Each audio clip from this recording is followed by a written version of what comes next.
Welcome, you've made it, the last module in our GDN mini course.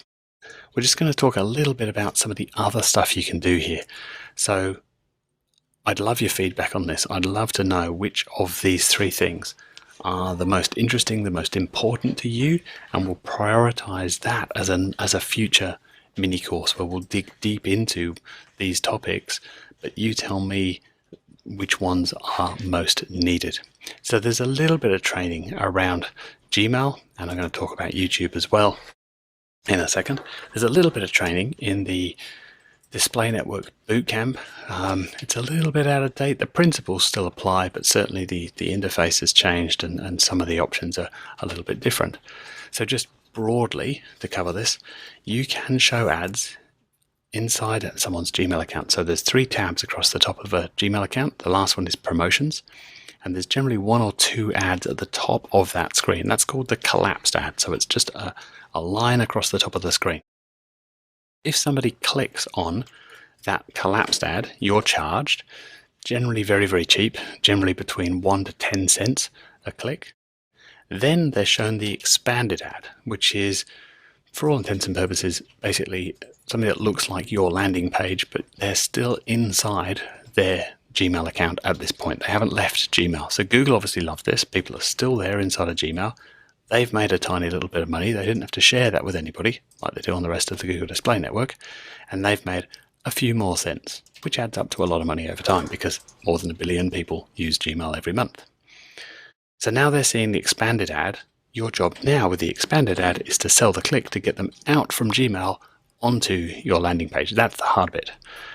I've seen click-through rates from the collapsed ad to the big ad, the expanded ad, anywhere between 5 and 87%. That's the record, the best I've seen so far.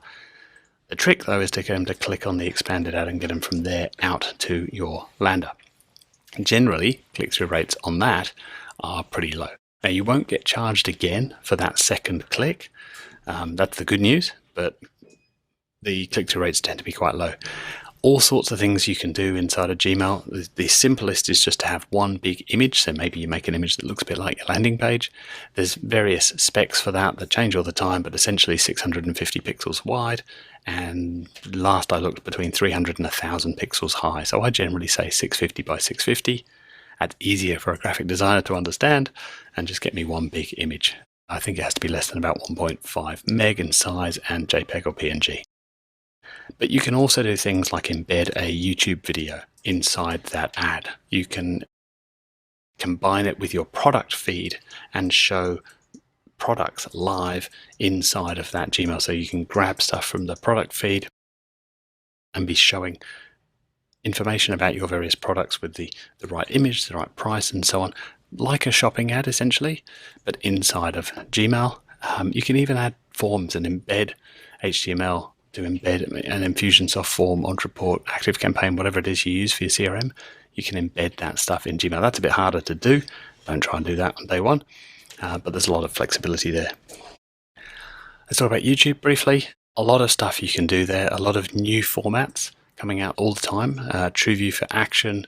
There's a few different TrueView varieties, but essentially there are let's just say there's a few minutes. Okay. In-stream, on the display grid, we've got three: in-stream, video discovery, and bumpers. So let's talk about those. In-stream, those are those pre-roll ads, the ads that play before you're getting to the video that you're trying to get to. And these days, they're in the middle of longer YouTube videos as well.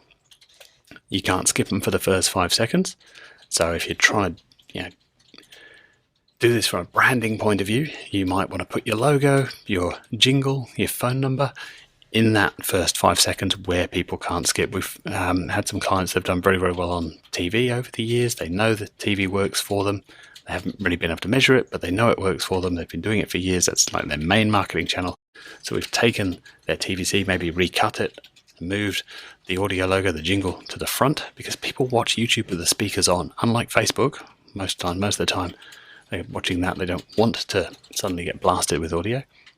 On YouTube, they're generally there to watch stuff. The average session time on YouTube is 40 minutes. That's average session time, not 40 minutes a day, but the average session on YouTube is 40 minutes. And again, over 1 billion users a month. So an awful lot of traffic. It's the second biggest search engine in the world, ahead of Bing and some of those other ones that you might know of. So well worth testing out. In-stream videos, you don't get charged until they interact with the video. So either they click through to your website or they watch more than 30 seconds of the video. So if they watch more than 30 seconds, you're going to get charged. If it's a shorter video, you only get charged if they watch the whole thing, if the video is less than 30 seconds, or you get charged if they click through to your landing page. The only sticking point for some people here is that you need the collateral. You need to have some video assets loaded up to YouTube in order to run those as ads. Video discovery, those are ads that run down the right-hand side of the watch pages on YouTube. So basically any page that's not the home page. From the home page, you click on a video, now you're on a watch page. You're watching an individual video, and down the right-hand side are a whole bunch of suggestions for other videos to watch. You can put your video in there as an ad. If you do this, you obviously have to write a couple of lines. You need a headline and a description now. You probably also want to design a custom thumbnail. In other words, don't just use the thumbnail that Google picked for you, but design a little custom image to use as the image for the ad. That doesn't have to be a frame from your video. You get to upload whatever you want there within reason. And social proof is going to help here. So you're probably not going to do this on day one when you've got 3 views on your video. Maybe you run in-stream ads for a while, build up the volume, and you can get in-stream views for as little as a cent. We try to get less than a cent. It's impossible. It rounds up to a cent, but maybe you do that.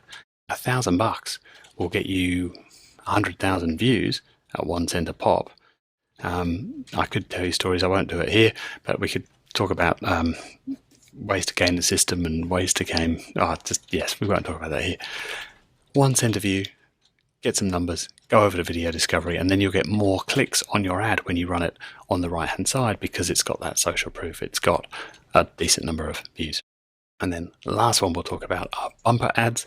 So these are non-skippable. You can't skip them, but they only last 6 seconds long. So for instance, you might have an in-stream that you run. Everybody that views that ad, you can add to a remarketing list. So people that watch more than 30 seconds of that video, you can build a remarketing list of people that have viewed my ad, and then you might choose to only show the bumper, the 6-second ad, to those people on your YouTube remarketing list. As an example, there's a few different ways that you can use that, but that would be one. Like I said, there's new formats coming out all the time. The targeting for YouTube is essentially the same as GDN, so use the display grid to decide what targeting you want to use. Remarketing would be where I would start with this, and then work your way through that list of questions in terms of working out some other forms of targeting.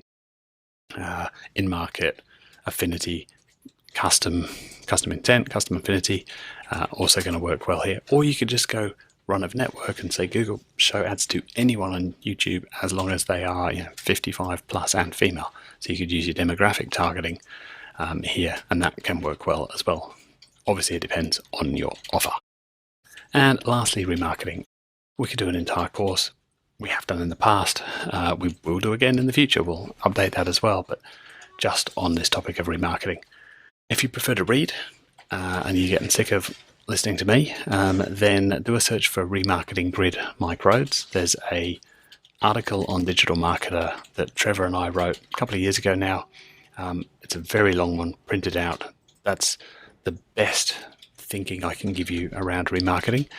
You can remarket on pretty much any Google property now. So the whole of GDN, YouTube, and Gmail as of, I think, late 2017. Don't know the exact date. I think it was November-ish. You can remarket on Gmail now as well. So if you've built a good remarketing list, be sure to test all of those different options that you have, all those different types of ad. And then once that's working, then you can move and test similar audiences as well. So again, if those 3 are of particular interest, hit me up, find me either in the AgencySavvy group on Facebook, or find me on Facebook, facebook.com/Mike Rhodes. Send me a note, and we will make sure to prioritize some new mini courses on those topics. That's it for now. Hope you've enjoyed this mini course, and I will see you in AgencySavvy. Bye for now.